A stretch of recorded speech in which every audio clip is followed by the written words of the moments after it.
calling. Good day, student leaders. Alam nyo, kapag narinig natin ang salitang leader, ang unang pumapasok sa isip natin ay president, governor, mayor, officers, CSE president, or yung USC officer.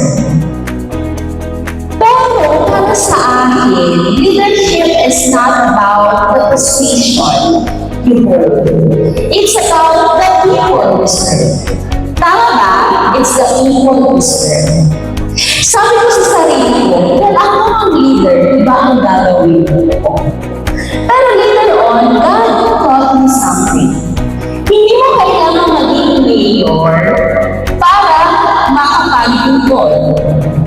Pwede kang maging instrument ng pagbabago kahit saan ka ilagay ng Diyos. Tama ba? Gusto mo kung maging leader ako, may iiwanan akong legacy.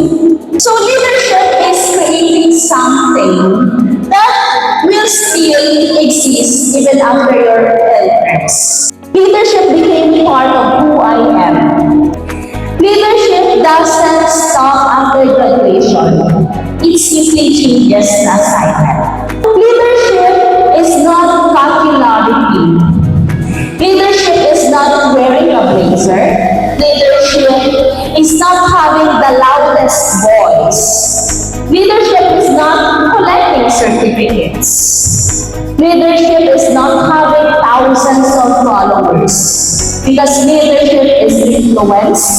Leadership is responsibility. Leadership is sacrifice. Leadership is stewardship. Leadership is service. And a biblical meaning of leadership. The world says, lead so people will serve you. But Jesus said, whoever wants to become great among you must be a servant. Mark 10, verse 20. The world says, be the boss. Jesus says, wash their feet. The world says, build your name. Jesus says, build my kingdom. The world measures leaders by power.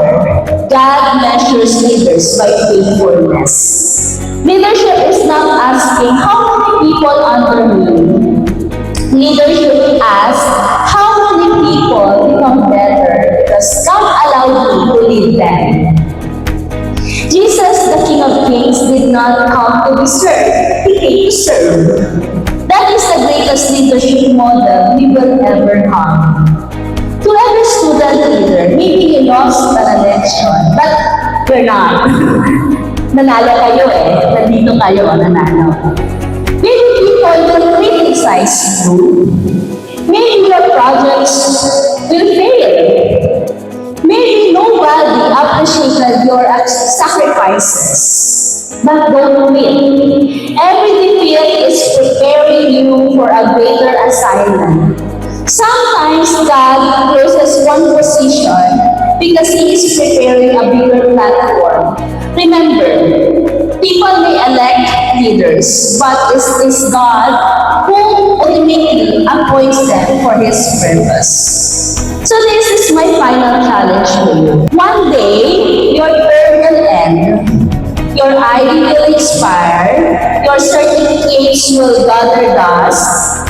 Sometimes, someone else will occupy your position because your position is not permanent.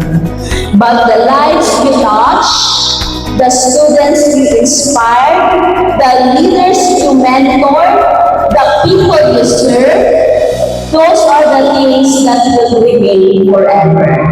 So don't just become a successful leader. Become a faithful one.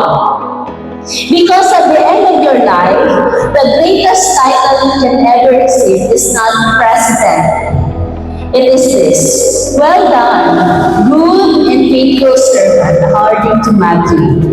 Thank you, and may God bless you, every student. So lead with confidence, lead with courage, lead with compassion, and above all, lead like Christ. Good morning, everyone.